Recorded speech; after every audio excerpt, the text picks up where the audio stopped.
अस्सलाम वालेकुम बच्चों, क्या हाल है। उम्मीद करता हूँ आप सब खैरियत से होंगे। जैसा कि आप अब जानते हैं कि हम न्यूमेरिकल्स कर रहे थे, तो आज चैप्टर नंबर 14 के न्यूमेरिकल करेंगे। चैप्टर नंबर 14 है लाइट।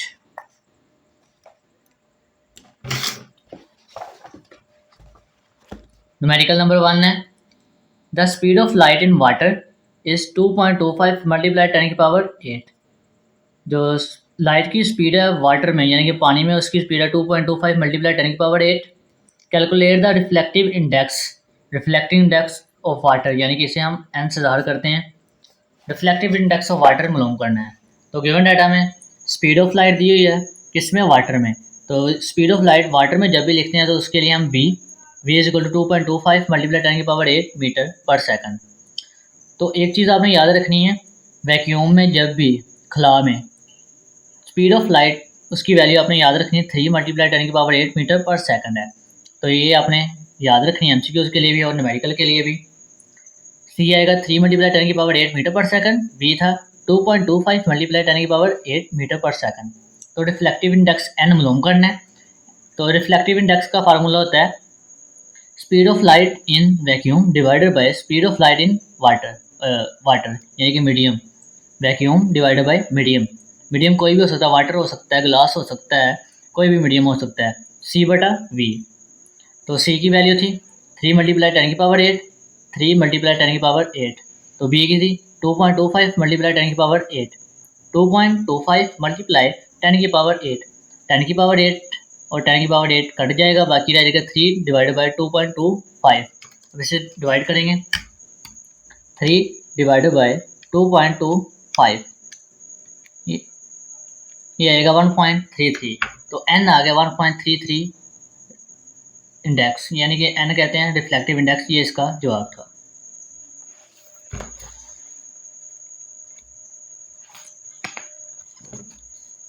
न्यूमेरिकल नंबर है 2 अ लाइट रे इन एयर, एक लाइट की शुआ इन एयर, हवा में, n is equal to 1 strike a glass surface n is equal to 1.2। जो एयर में रेस थी लाइट की, वहाँ रिफ्लेक्टिव इंडेक्स था 1.0 और ग्लास में था 1.5 at an angle of incidence, यानी कि इंसिडेंट टकराने का जो एंगल था वो 30 डिग्री था। Find the angle of refraction in side the glass, यानी कि टकराने के बाद उसका जो एंगल होगा वो कितना होगा। तो गिवन डाटा में n1 था 1.0, n1 यानी कि एयर में था तो n 1.0 एयर में, n2 था ग्लास में, वो था 1.5 आ जाएगा। इंसिडेंस जो एंगल था, एंगल ऑफ इंसिडेंस 30 डिग्री, ये गिवन डाटा हमने लिख लेना। उसके बाद एक बार जो हमने मालूम करना होता है वो था reflective index, sorry reflection, angle of reflection मालूम करना है। ये ग्लास है या यहाँ से रोशनी आ रही है, ये थी हवा में रोशनी, ग्लास में टकराने के बाद यहाँ से दूसरी तरफ जा रही है, तो ये था रिफ्रैक्शन, ये इंसिडेंट। तो एंगल था 30, ये एंगल हमने मालूम करना है। तो उसके फार्मूला यूज़ करेंगे स्नेल्स लॉ वाला। स्नेल्स लॉ होता है n1 साइन इंसिडेंस, यानी कि जो एंगल आ रहा है इंसिडेंट, तो n2 साइन आर जो रिफ्लेक्शन हो रहा है, रिफ्लेक्ट हो रहा है। n1 था 1.0, वैल्यू पुट करेंगे। साइन इंसिडेंस, तो एंगल ऑफ इंसिडेंस था 30, साइन 30, साइन 30 ये होगा 0.5।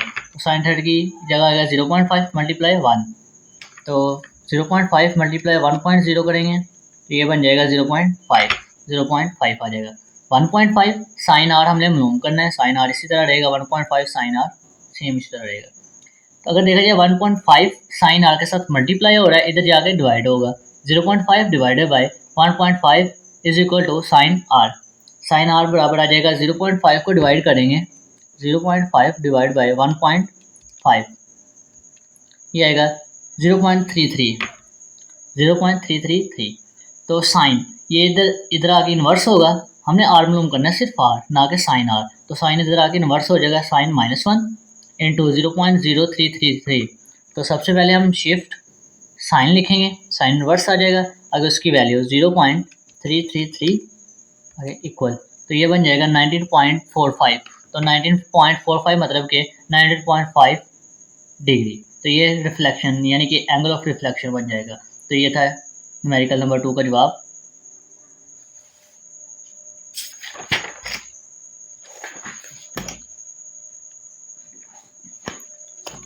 Numerical number 3, a beam of light in air hit a glass slab at an incidence angle of 40, find the angle of reflection inside the glass।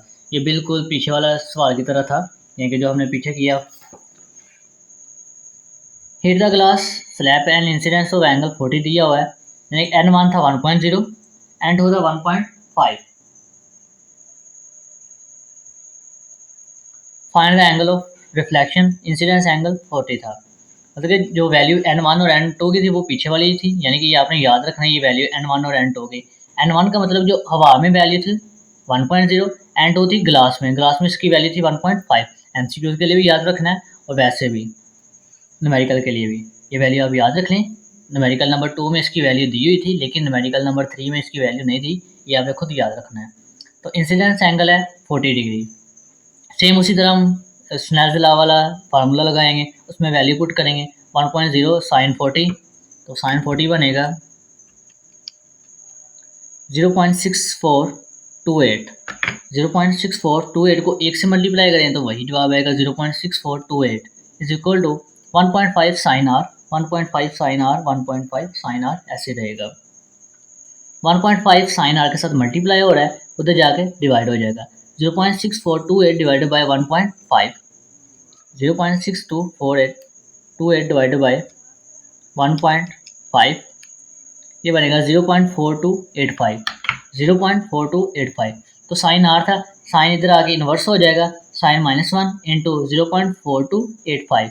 तो sign inverse लेने के लिए हम लिखेंगे shift sign, तो उसके बाद वैल्यू लिखेंगे 0.4285, ये आ जाएगा 25.37। तो एंगल ऑफ रिफ्लेक्शन आया 25.3 डिग्री। तो ये इसका जवाब था। न्यूमेरिकल नंबर 2 और 3 बिल्कुल सेम एक जैसे हैं, तो इसमें वैल्यू आपने याद रखनी है। Numerical number 4, a ray of light travel from air into unknown liquid. हवा से किसी भी लिक्विड में आती है ray of light, the angle of incidence 45 है एंड एंगल ऑफ रिफ्लेक्शन 30 है। Calculate the reflective index. इसमें दो एंगल दिए हुए हैं और रिफ्लेक्टिव इंडेक्स मालूम करना है। तो सबसे पहले given data, angle of incidence in air वो था 45, angle of incidence 45, angle of reflection था 30। एंगल ऑफ इंसिडेंस और एंगल ऑफ रिफ्लेक्शन दिया हुआ, मालूम करना है रिफ्लेक्टिव इंडेक्स। तो रिफ्लेक्टिव इंडेक्स का फार्मूला है साइन इंसिडेंस और साइन रिफ्लेक्शन, यानी कि इंसिडेंस ऊपर और रिफ्लेक्शन नीचे, आई ओवर आर। तो साइन 45, इसकी वैल्यू पुट करेंगे आई की वैल्यू थी 45, तो 45 रख दिया। आर की वैल्यू थी 30, तो 30 रख दिया। साइन 45, ये आ जाएगा 0.7071, 0.7071। आगे साइन 30, ये आएगा 0.5। अब इसे डिवाइड कर देंगे, 0.7071 डिवाइडेड बाय 0.5, ये बन जाएगा 1.41। तो रिफ्रैक्टिव इंडेक्स है 1.41, ये इसका जवाब है।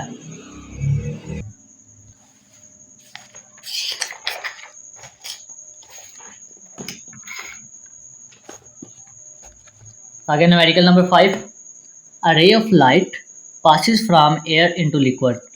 एक लाइट की रे है, शुआएं हैं जो हवा से लिक्विड में आती हैं। एंगल ऑफ इंसिडेंस 50 है एंड एंगल ऑफ रिफ्लेक्शन 32 है। ऊपर वाला सेम उसी तरह दी हुई है। The speed of sound in air is 340 metre per second. हवा में जो स्पीड है वो 340 metre and same liquid is 1500 metre per second. Liquid में स्पीड ये है और एयर में स्पीड ये है। कैलकुलेट क्या करना है, रिफ्लेक्टिव इंडेक्स मालूम करना है, ऊपर वाला सेम उसी तरह ही है। और स्पीड ऑफ लाइट, इसमें स्पीड ऑफ लाइट एक इजाफी चीज़ मालूम करनी है। सबसे पहले गिवन डाटा लिखेंगे, एंगल ऑफ इंसिडेंस वो था 50, एंगल ऑफ रिफ्लेक्शन था 32, इंसिडेंस 52, रिफ्लेक्शन 32। और उसके बाद ये थी speed of sound in air, हवा में स्पीड थी 340 और सेम लिक्विड में speed 150। Calculate reflective index and speed, speed और रिफ्लेक्टिव इंडेक्स मालूम करना है। तो स्नेल्स लॉ लगाएंगे, सॉरी सबसे पहले n is equal to sine r over sine i over sine r, इसकी वैल्यू पुट करेंगे। साइन आई की वैल्यू थी 50, आर की वैल्यू थी 32, 50 ओवर 32, तो साइन 50 लिखेंगे, साइन 50 ये बनेगा 0.7660। इसके बाद साइन 32, साइन 32 ये आएगा 0.5299। अब इसे डिवाइड कर देंगे, 0.7660 डिवाइडेड बाय 0.5299 ये बन जाएगा 1.445। राउंड ऑफ करेंगे तो n बन जाएगा 1.45। ये था रिफ्लेक्टिव इंडेक्स। रिफ्लेक्टिव इंडेक्स है 1.45। दूसरा हमने मालूम करना है speed of light in liquid. Liquid में हमने किसी मीडियम में, तो पहले मैंने बताया n इज इक्वल टू सी और वी। सी था वैक्यूम में स्पीड और वी था मीडियम में स्पीड। तो मीडियम में स्पीड मालूम करनी है तो ये भी उधर चला जाएगा, n इधर नीचे आ जाएगा। तो सी की वैल्यू आपको याद रखने का मैंने कहा हुआ था 3 × 10⁸ मीटर पर सेकंड, यानी कि वैक्यूम में जो लाइट की स्पीड होती है वो 3 × 10⁸ मीटर पर सेकंड ये इसकी स्पीड होती है। तो मीडियम में स्पीड मालूम करनी थी सी ओवर एन, तो सी था 3 × 10⁸, एन आया था रिफ्लेक्टिव इंडेक्स 1.45, तो 3 डिवाइड बाई 1.45 लिख करेंगे, मल्टीप्लाई 10⁸ ऐसे रहने देंगे। 3 डिवाइडेड बाई 1.45 ये बन जाएगा 2.0689, 2.0689 मल्टीप्लाई 10⁸। तो अगर इसे राउंड ऑफ करें तो 2.0, तो ये 8 था, 5 से ज़्यादा था तो इसमें एक इजाफी कर देंगे, 2.07 मल्टीप्लाई 10⁸ मीटर पर सेकंड, ये इसका जवाब आ गया। ये थी speed of light in liquid, किसी मीडियम में इसकी स्पीड। न्यूमेरिकल नंबर है 6। Light travels inside a glass. एक लाइट है वो ट्रैवल करती है ग्लास के अंदर। Reflective index n is equal to 1.6। Is strike the glass air boundary, जो ग्लास की एयर बाउंड्री उससे टकराती है। Calculate the critical angle of total internal reflection. अब ये टोटल इंटरनल रिफ्लेक्शन का सवाल आ गया। तो रिफ्लेक्टिव इंडेक्स दिया हुआ सिर्फ n दिया 1.6, तो मालूम हमने करना है क्रिटिकल एंगल, c हमने मालूम करना है। तो जैसा कि अगर टॉपिक पढ़ा होगा आपको पता होगा formula sine c, critical angle is equal to 1 over n reflective index. तो sine c is equal to 1 over, तो n की वैल्यू थी 1.6, यानी कि रिफ्लेक्टिव इंडेक्स दिया हुआ था 1.6, 1 डिवाइडेड बाय 1.6, 1 डिवाइडेड बाय 1.6 यह जगह 0.625, 0.625। तो साइन इधर प्लस वाला तो इधर आके इन्वर्स हो जाएगा, साइन -1। तो सी हमने मालूम करना है जो एंगल ऑफ रिफ्लेक्शन, यानी कि टोटल इंटरनल रिफ्लेक्शन है, क्रिटिकल एंगल है, ये सिर्फ मालूम करना है। तो ये इधर आके -1 हो जाएगा। तो इसे लिखने के लिए शिफ्ट साइन, तो साइन इनवर्स बन जाएगा, आगे वैल्यू लिख दें 0.625, ये बनेगा 38.68 डिग्री, ये इसका क्रिटिकल एंगल था। ये इसका जवाब है।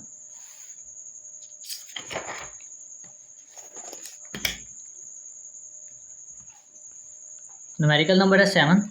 An object is placed 50 centimetre in front of convex mirror. अब ये लेंस और लेंस वाला टॉपिक आ गया। 50 सेंटीमीटर ऑब्जेक्ट है, ऑब्जेक्ट को हमेशा पी से ज़ाहिर करते हैं। इस 15.0 centimetre in front of convex mirror forming a virtual image.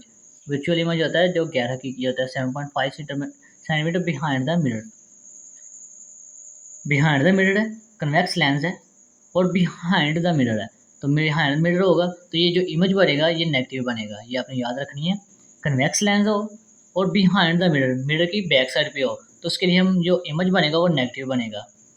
What is the focal length? Focal length मालूम करनी है।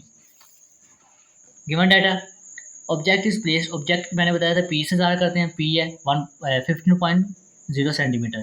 कन्वेक्स लेंस यूज़ हुआ है और इमेज बना है वो 7.5 बिहाइंड द मिरर बना है, तो क्यू आएगा -7.5 सेंटीमीटर। तो इमेज के लिए क्यू ज़ाहिर करते हैं और ऑब्जेक्ट के लिए पी। तो फोकल लेंथ मालूम करना है, जैसा कि मैं फार्मूला बताया 1/f is equal to 1/p plus 1/q। 1 ऐसे रहेगा, पी की वैल्यू थी 15, 1 डिवाइडेड बाई 15 प्लस क्यू की वैल्यू थी -7.5, 1 डिवाइडेड बाई -7.5। तो जमा माइनस माइनस, तो इसकी जगह आ जाएगा -1 डिवाइडेड बाई 15, जमा माइनस माइनस 1 डिवाइडेड बाई 7.5। अब इसे हम 1 डिवाइडेड बाई 15 करेंगे, ये आएगा 0.0667, 0.0667 यानी कि 60 बन जाएगा माइनस।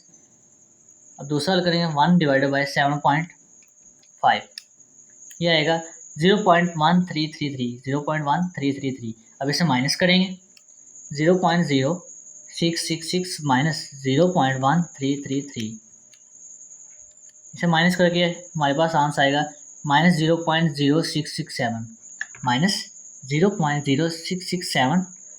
तो ये था 1/f, जिसका बटा नहीं होता है उसका बटा क्या होता है 1। इसे हल करेंगे तो ये बनेगा 0.0067 डिवाइडेड बाई 1। ये था 1/f। तो f हमने मालूम करना ना कि 1/f, तो f मालूम करेंगे, ये वैल्यू भी ऊपर ले जाएंगे।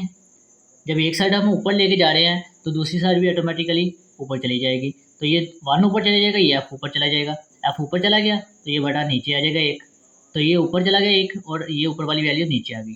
तो अब इसे डिवाइड करेंगे f निकालने के लिए, जो इसका बटा नहीं होता बटा 1 है तो सारी बात है वो f ही है सिर्फ, तो f आ जाएगा। अब इसे डिवाइड करेंगे 1 डिवाइडेड बाई 0.0667, ये आ जाएगा 14.99 माइनस 7 रहेगा 14.99, जो अप्रोक्सीमेट बन जाता है माइनस 15 सेंटीमीटर। ये था इसकी फोकल लेंथ, फोकल लेंथ ये इसका जवाब। फोकल लेंथ को हम सेंटीमीटर से ज़ाहिर करते हैं।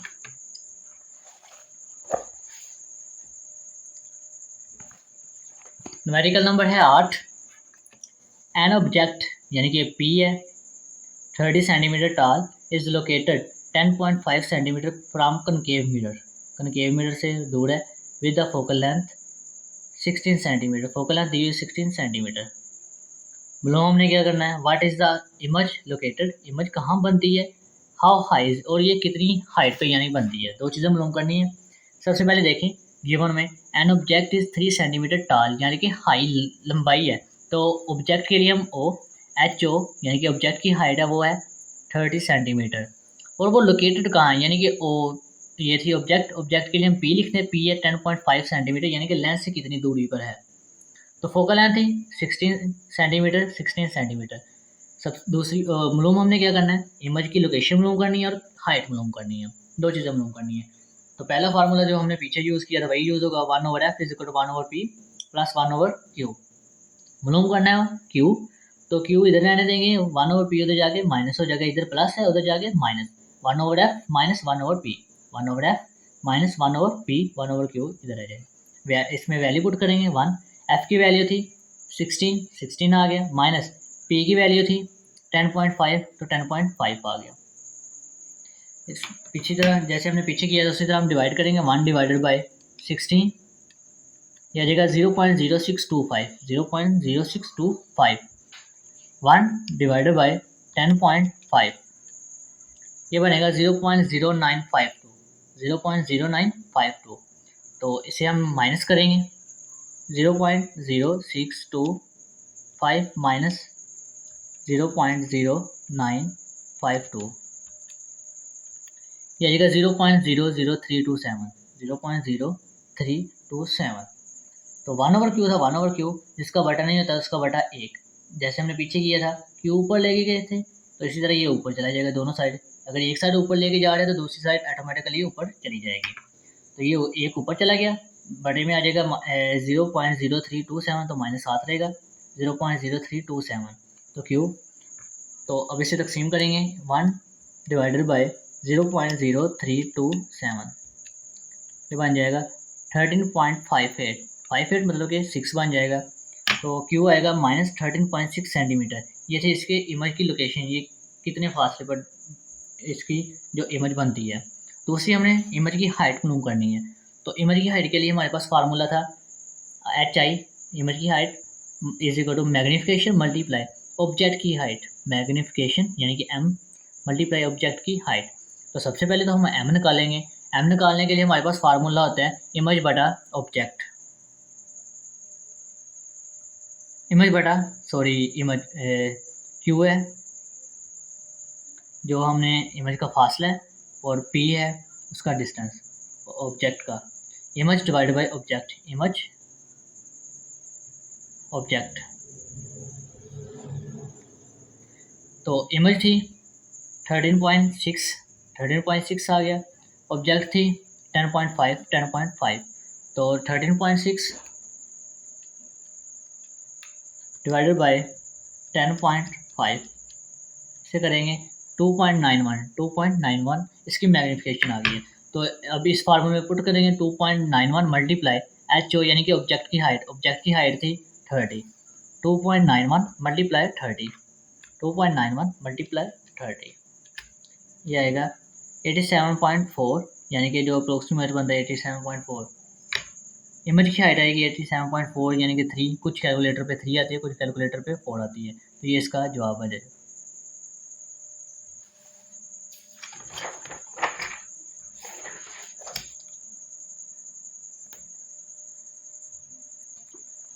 Again, numerical number 9. An object is placed 30 cm to left of concave lens. Object है जिसे P से ज़ाहिर करते हैं, P is equal to 30 centimetre with the focal length -15 centimetre. Find the image distance, image का डिस्टेंस मालूम करना और डिस्क्राइब द इमेज डिस्क्राइब करनी कैसी बनी है। सबसे पहले गिवन डाटा इमेज यानी कि ऑब्जेक्ट है, ऑब्जेक्ट 30 सेंटीमीटर है, P is equal to 30 centimetre, focal length थी -15 सेंटीमीटर। क्यू हमने मालूम करनी थी यानी कि इमेज का डिस्टेंस, तो formula 1/f is equal to 1/p plus 1/q। 1/q find करना है, तो ये 1/p प्लस उधर जाके माइनस हो जाएगा 1/f माइनस 1/p। अब वैल्यू पुट करेंगे, f की वैल्यू -15 थी, माइनस इधर आ गया 1/15 divided by minus 1/p, p की वैल्यू आई थी 13, 1 डिवाइडेड बाय 30। अब इसे डिवाइड करेंगे 1 डिवाइडेड बाय 15 ये आ जाएगा 0.666 माइनस 0.0667, तो ये राउंड ऑफ करके 7 बनेगा, माइनस 1 डिवाइडेड बाय 30 ये आएगा 0.0333, तो ये भी माइनस है, ये भी माइनस है, तो माइनस माइनस प्लस हो जाएगा, तो इसके लिए आप कैलकुलेटर से डायरेक्ट लिख लें -0.0667 माइनस 0.0333 ये आ जाएगा -0.1 माइनस 0.1, तो ये था 1/q, तो q ऊपर लेके जाएंगे तो इसका बटा क्या था 1 है, तो 1 ऊपर चला जाएगा, इसका बटा नहीं होता तो उसका बटा 1 होता है, तो ये ओवर में चले जाएगा ऊपर, तो 1 ऊपर चला गया, 0.1 नीचे आ गया। तो अब इसे डिवाइड करेंगे, ये देखिए डिवाइड करेंगे 1 डिवाइड बाय 0.1, देखिए ना ये q ऊपर चला गया, q आ गया, तो 1 ऊपर चला गया, 1 डिवाइड बाय 0.1, 1 डिवाइडेड बाय 0.1 10, तो माइनस का माइनस साथ रहेगा 10 सेंटीमीटर, ये इसका इमेज बनेगी। तो इमेज बतानी इमेज कौन सी बनी है, अगर देखा जाए तो ये नेगेटिव है, नेगेटिव का मतलब ये इमेज वर्चुअल है ना कि हकीकी, और ये दूसरी ये अपराइट होगी, बस ये चीज़ आपने बतानी है, ये इसका जवाब था। उम्मीद करता हूँ बच्चों आपको समझ लग गई होगी, और जिस बच्चे को कहीं से समझ ना लगे, कन्वर्जन का पता ना लगे, वो मुझे कमेंट करके पूछ सकते हैं, और इस चैनल को सब्सक्राइब कर लें ताकि हर आने वाली वीडियो आप तक पहुंचती रहे। और अगर किसी बच्चे ने पर्सनल ट्यूशन ऑनलाइन पढ़नी हो तो मुझसे कांटेक्ट कर सकते हैं। अल्लाह हाफिज़।